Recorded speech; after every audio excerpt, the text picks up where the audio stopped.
Magandang araw, Grade 10 Dahlia. Maaari ko bang tawagin si Jabril sa harapan upang pangunahan ang ating panalangin ngayong araw?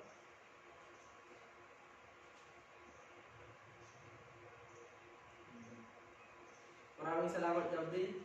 Bago kayo tuluyang magsiupo, maaari niyo bang ayusin ang inyong mga upuan at pulutin na rin ang mga kalat sa ilalim nito? Geneva, may lumiban ba sa ating klase ngayong araw? Ako'y nagagalak at walang lumiban sa ating klase ngayong araw.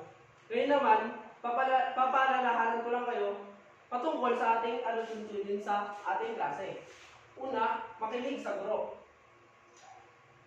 Kung ako'y nagsasalita o nagtatalakay sa patungkol sa ating talakay ngayong araw, kailangan niyong makinig. Pangalawa naman, magtaas ng kamay kung may nais sabihin. Kailangan niyo lang magtaas ng inyong mga kamay at hindi na kailangan gumawa pa ng ingay kung mayroong sasabihin. Pangatlo naman, respetuhin ang guro at ang kaklase. Kailangan natin respetuhin ang isa't isa kahit sino pa man ang nagsasalita sa harapan. Pang-apat naman, maging magalang. Kailangan din natin galangin ang isa't isa. Panglima naman, iwasan ang pakikipag-usap sa katabi kung di kinakailangan. Iwasan natin makipag-usap sa ating katabi para hindi na ito magsanhi pa ng ingay sa ating klase. Ngayon naman, bago tayo tuluyang tumungo sa ating bagong talakay ngayong araw, magkakaroon muna tayo ng balik-aral patungkol sa ating tinilakay kahapon na migrasyon. Sino ang mga magbibigay sa akin ng kahulugan ng migrasyon? Sige, Krasnodar. Mahusay. Ngayon naman, sino makakapagbigay sa akin kung anong naging epekto nito sa tao? Sige, Kayla. Magaling. Batid ko na kayo ay nakinig sa ating talakayin kahapon. At ako'y nagagalak dahil inyo itong naunawahan. Bago tayo tumungo sa ating bagong talakayin, ngayon ay magkakaroon muna tayo ng maikling aktibidad na pinangamagatan kong buuin mo ang sirang ako. At ito ang panuto. Bago ang lahat ay hahatiin ko kayo sa 3 pangkat at pagkatapos kailangan niyong buuin ang nagulong mga salita na ibibigay ko sa bawat grupo.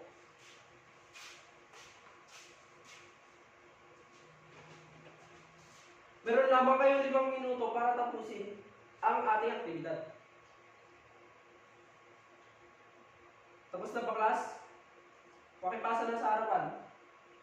At ang unang grupo ang unang nakatapos ng ating aktibidad ngayong araw.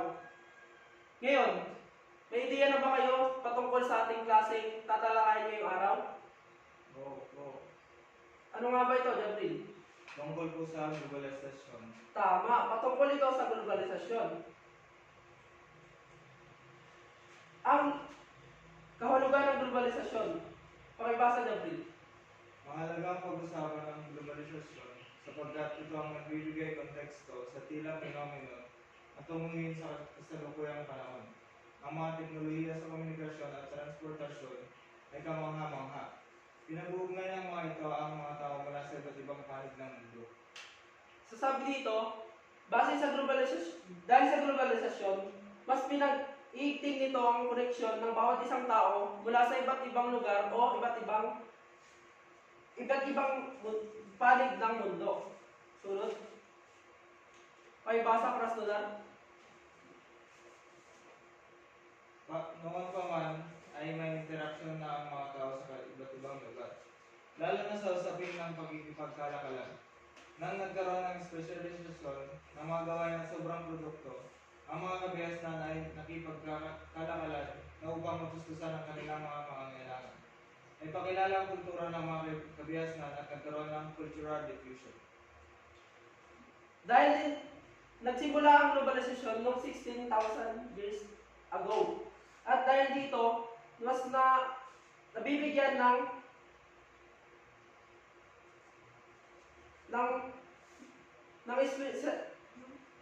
nagkakaroon ng espesyalisasyon ng mga gawain tulad ng mga produkto at kabihasnan, nakikipagkalakalan na upang matustusan ang kanilang mga pangangailangan. Ito naman ang mga salik ng globalisasyon. Una, ang pang-ekonomiya. Ito ang mga positibong epekto nito sa ating globalisasyon. Una, dumarami ang negosyo kaya nakakatulong sa pag-unlad ng ekonomiya. Dahil sa malawak na koneksyon, dahil sa globalisasyon, nagkakaroon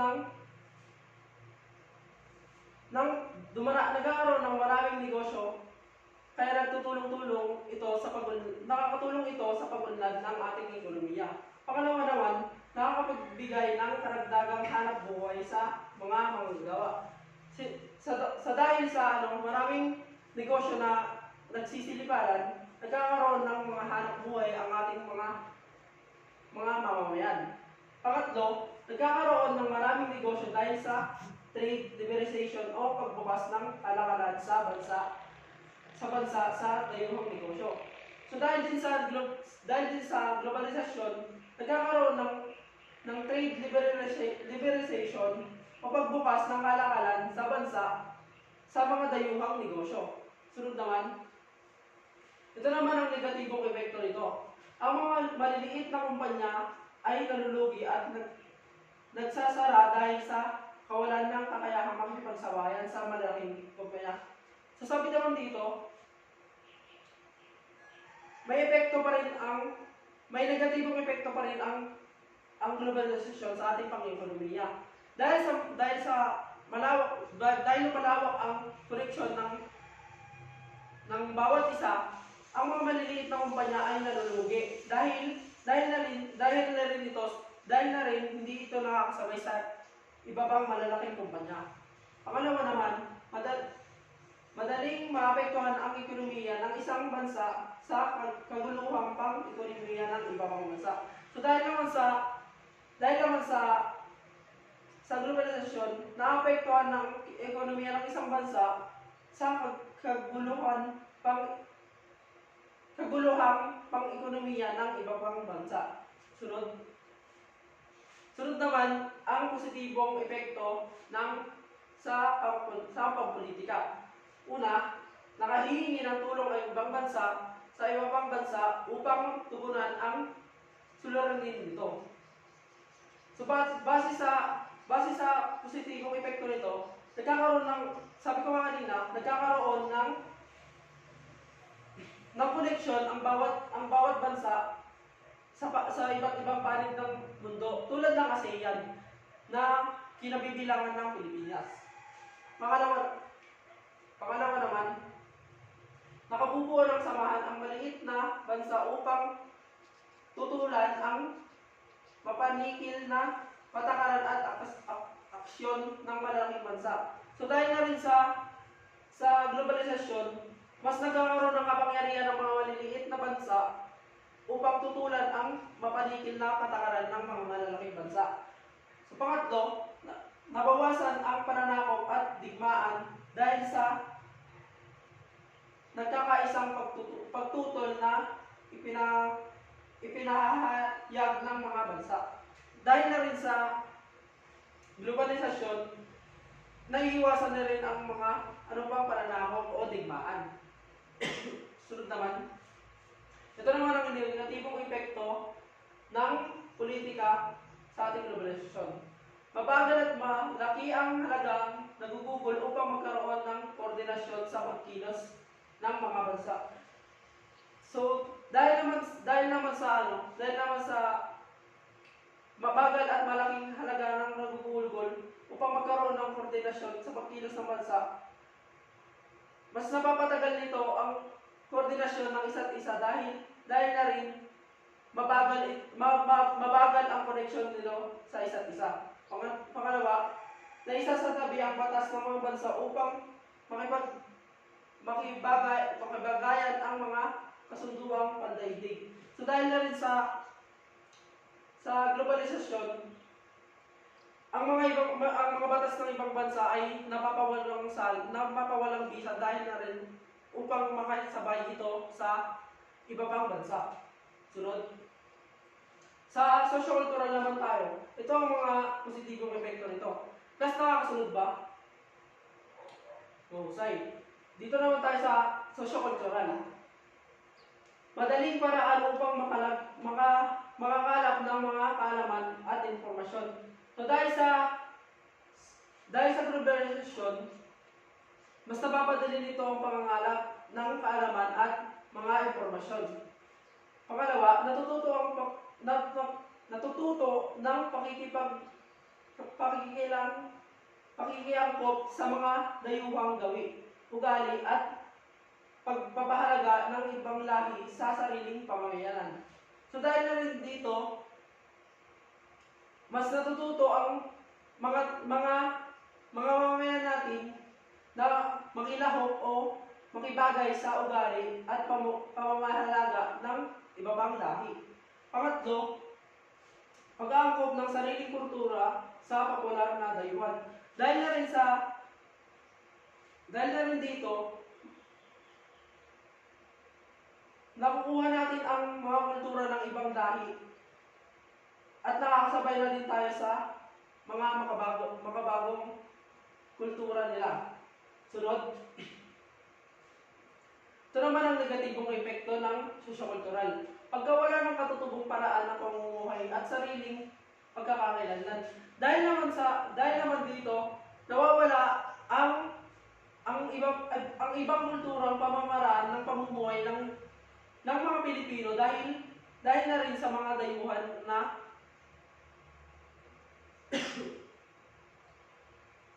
nasasalin sa pamumuhay natin. Pangalawa, kawalan ng pagpapahalaga sa mga katutubong wika at pamanang material ng bansa. Dahil na rin sa modernisasyon, nawawala ang pagpapahalaga ng pagpapahalaga sa ating katutubong wika at sa pamanang mga material ng bansa. Sunod. So, naiintindihan niyo ba ang ating talakay ngayong araw, class? Ngayon naman, magkakaroon tayo ulit ng aktibidad. At hahatiin ko kayo sa 3 grupo.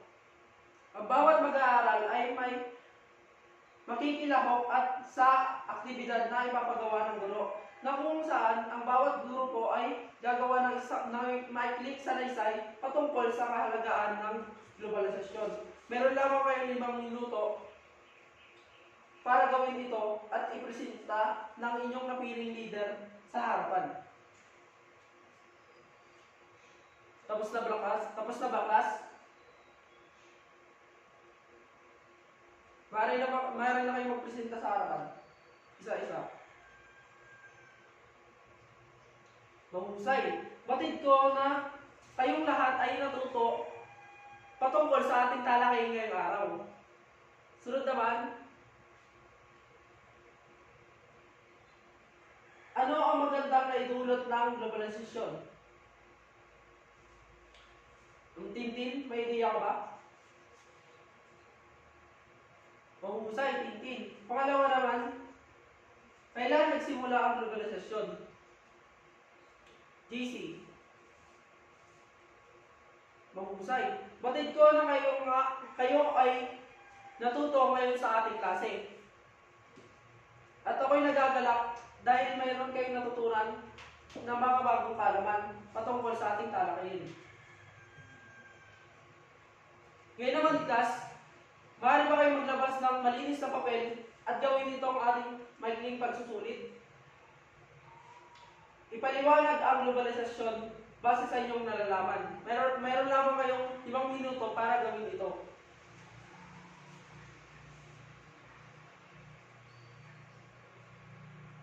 Tapos na ba, class? Maaari nyo nang ipasa ito sa inyong harapan. Ngayon naman, bago ako lumisan sa ating klase, magkakaroon muna tayo ng kasunduan.